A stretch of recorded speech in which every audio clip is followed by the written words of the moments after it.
Hi YouTube family, आज आपण बनवणार आहोत कांद्याचं बेसन। त्याच्यासाठी लागणारं साहित्य म्हणजे कांदा, मिरची, हिरवी मिरची घ्यायची आणि टोमॅटो, कांदा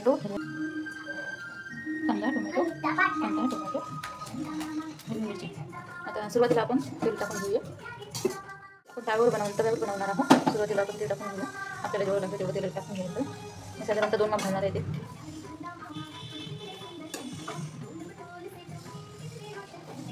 एवढी माप तेल घातलं। आता तेल थोडंसं गरम होऊ द्यायचं। आता कोथिंबीर माझ्याकडे सध्या नाही आहे, तर मी कढीपत्ता घालणार आहे त्याच्यात। सुरुवातीला आपण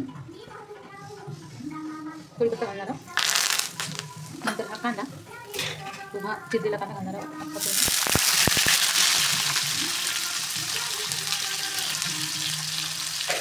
कांदा केला आपण त्याच्याबरोबर मीठ घालूया, 1 चमच मीठ घालूया, 1 चमच मीठ घालूया त्याच्यामध्ये आणि आता परतूया चांगलं होतं।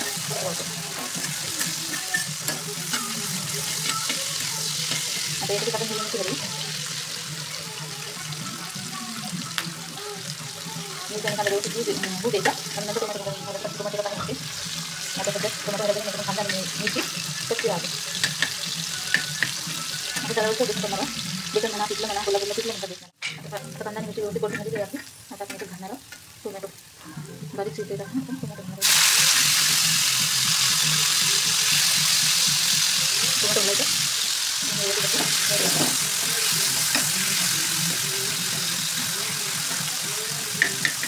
सगळं बेसन बनवून दाखवत आहे मला। तुम्ही कसं बनवते थोडं मॅश करत राहतो म्हणजे टोमॅटो लवकर होतो। कांदा आणि मिरची आपल्यामध्ये व्यवस्थित होते तुम्ही आता टोमॅटो घेतात।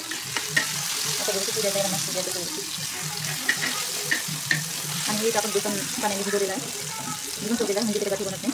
एकदम असं मऊसूत असं बनवलेलं आहे, भिजवलेलं आहे।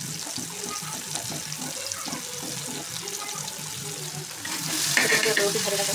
आता आपण त्याच्यात घालणार आहोत हळद, अर्धा चमच वापरून घेऊया आणि पुन्हा त्याचं एकत्र करून घ्यायचं। सगळं बेसन व्यवस्थित झालेलं आहे। आता आपण इथे घालणार आहोत, आपण हे पाण्यात भिजवलेलं असं पातळ करून घ्यायचं आणि याच्यावर आपण हे बेसन खाली येत आहे आणि चांगलं मिक्स करायचं।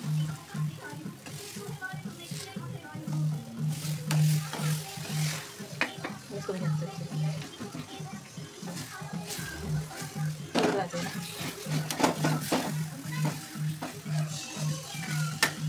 ठेवायचं। सारखं फूल लावावं लागते म्हणजे ते खाली लागणार नाही किंवा मग असं गाठा ठेवावं लागते त्याला। बघा किती छान झालेला।